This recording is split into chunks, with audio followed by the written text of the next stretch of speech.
If you're taking your benefit at age 62 and you're working but not making more than $14,000 a year, and you're paying into Social Security through whatever paycheck you get, does that still count towards your Social Security benefit down the road? Yeah, okay, that's a good point. A lot of people don't, what a lot of people tell me is, well, I'm still working, do I still have to pay Social Security tax?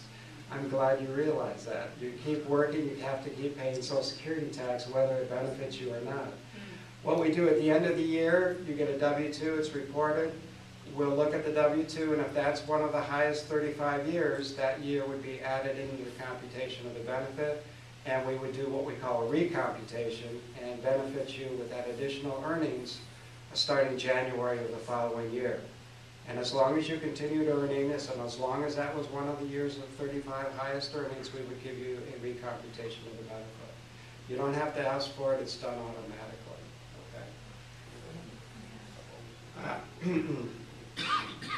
And remember on the bottom that separate work limits apply. So a spouse, if they're working, or children who are working, they're subject to the same earnings test. The divorced spouse, just going into a little bit more information, but I think we've already covered it.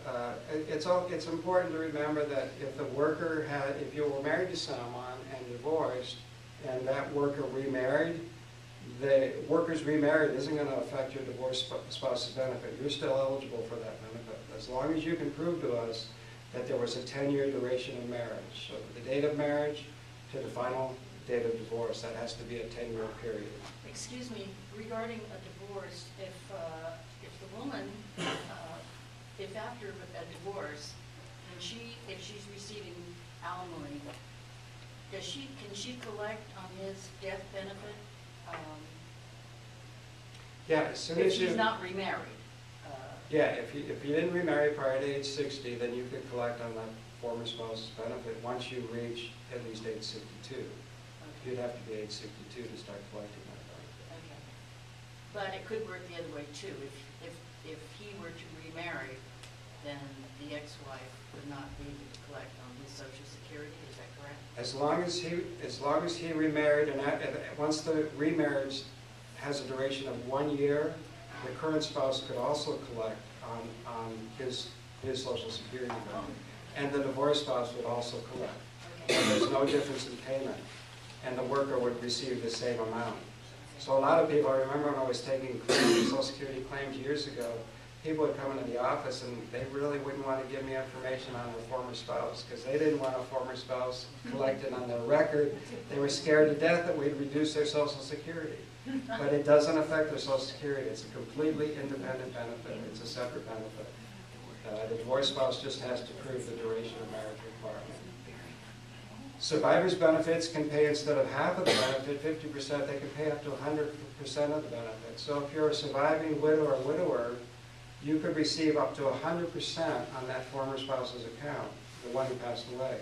So that's why I say if you're a worker and you delayed your retirement until age 70 and you passed away with that high benefit, your surviving spouse would get 100% of that benefit if they're age 66 or older.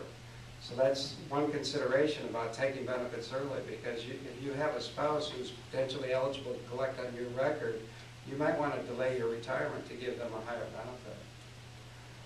The children can also receive the same as in the life case, but instead of 50% of the benefit, it will be 75% of the benefit. There is a disability program, I mentioned it, under Social Security, and if you become disabled prior to full retirement age, you should file for disability. Once you reach full retirement age, your benefit won't change if you become disabled after full retirement age. But prior to full retirement age, if you become disabled and have a condition that's expected to last a year or longer or result in death, you may be eligible for the Social Security disability benefit, and you'd want to file the Social Security disability claim. The bottom part is what's important, and kind of mentioned that in pre-retirement seminars, because you need to know that for disability purposes, you have to be currently insured.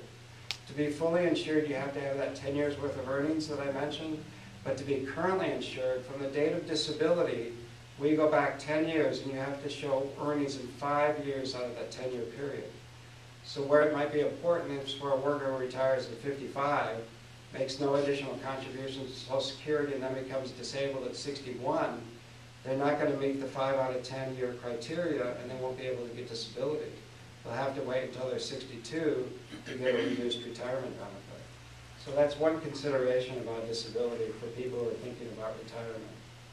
There's also a Medicare program, and Medicare is really not part of Social Security, but we do get you eligible for Social Security, and we're responsible for getting you the Medicare card. So to be eligible for Medicare, you have to be 65. They didn't change it, it's still 65. If you're receiving disability, after 24 months of receiving disability, you also get Medicare. And if you have one of those two conditions on the bottom, you get Medicare after 2 months of having the condition. Medicare has different parts to it. The part that most everybody has, because it doesn't cost them anything, there's no monthly premium, is Part A. That's the hospital insurance coverage. I'm not going to go into a lot of detail on Medicare because most people, again, take Part A and have other forms of health insurance that work along with Medicare. So you really need to check with your insurance carrier to see how they're going to treat Medicare once you become eligible for it. The Part B is a supplemental medical insurance. It covers 80% of your doctor's bills. There is a yearly deductible of $162, but there's a monthly premium with Medicare Part B. And they would take it out of your Social Security checks if you're collecting Social Security. It's currently, for new people who are entitled, it's now $150.40 a month. There is an optional program called Part D, Prescription Drug Plan. Again, you should check with your health insurance carrier in retirement to see if you need Part D. Because many of the health insurance carrier plans that you may have may say that they're better than Part D, or as good as or better than Part D. They have their own prescription drug plan. If that's the case, you may not need Part D. Most people do need Part B because Part B is Part B is part of the health insurance program under Medicare, that in order for you to apply for a lot of these plans in retirement, like Kaiser's Secure Horizons or Senior Advantage or whatever the programs are called, most of them say in order to qualify for our program, you need A and B of Medicare. So be real careful about refusing Part B, even though you do have to pay a monthly premium. I have a question on Part B. I don't have Part B. I'm 71, and I have medical insurance through my company. And when I inquired into it, they said, okay, you don't really need it until you go away from the medical insurance, and then you fill out a certificate saying that you no longer have the medical insurance. And I understand that.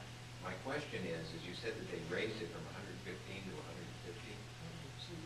So would I have to be paying the higher rate going in, or the rate of what it is, or did I not hear you? Yeah, it's currently $115.40. Right. But that would be as if you signed up for the Medicare Part B when you're 65.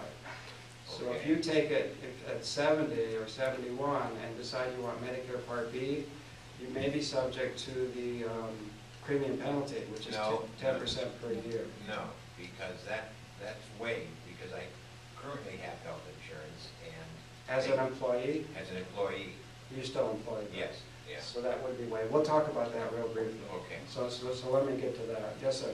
Just share an experience. When you're out of the country, Part A is not, there's no coverage. Good And point. Yeah, it's only good in the United States. it's only good in the United States, so you're taking a cruise and you get sick and you don't buy insurance. A pleasant surprise was that Part B pays 80% of that bill. Oh, really? So that's really was important to me because it came as a wonderful surprise. I didn't know that. That's something I didn't know. Okay, good. But I did know that. In fact, I thought maybe it's because you're on a cruise temporarily outside the United States, right? No, it's not my understanding. If you're out of the country, it's covered because Part A doesn't, because Medicare doesn't cover it. So it kicks in on the supplement amount. Okay, so if you were a resident, if you decided that you wanted to reside in another country, leave the United States, I don't know the answer to that if you Okay. change residency. okay. That's So- your job. I think it may be while you're on a cruise, it's okay. Sometimes temporary, if you're temporarily outside the United States. But generally, if you decide to retire to another country, Don't know. A and B won't pay, you know, Medicare won't pay. You'd have to come back to the United States in order to get, in order to use your Medicare. Some new developments. Since 2006, you may be paying more than the base premium if you're what we consider to be a high-income beneficiary for Medicare Part B. So as long as you have adjusted gross income in your income tax return of less than $85,000 as an individual or $170,000 as a couple, you would pay the base Medicare Part B premium. But if your adjusted gross income, modified adjusted gross income is in excess of the $85,000 and the $170,000, there are higher Part B premiums.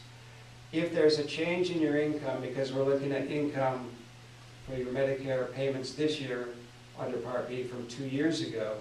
So if your income is reduced because of retirement, death of a spouse, divorce, or some kind of natural disaster, you'd want to let Social Security know that this year you don't have the income that you did 2 years ago, so we can adjust the Medicare Part B premium. The enrollment periods are really important. As the gentleman here mentioned, he was talking about the special enrollment period. But the initial enrollment period is age 65. So if you're already receiving Social Security checks, you decided to get it early, at age 65 we automatically entitle you to Medicare. We give you A and B, we don't give you D. That's an optional program that you would have to select if you want it. If you don't want Part B, you'd have to let us know that you want to refuse it. The special enrollment period is for people who are still working after age 65. And we're running into that a lot because a lot of people don't want to reduce benefit. They want to wait till age 66. They're eligible for Medicare at age 65. So they're continuing to work. They're continuing under their employer group health plan. They don't need Part B. So when they retire, we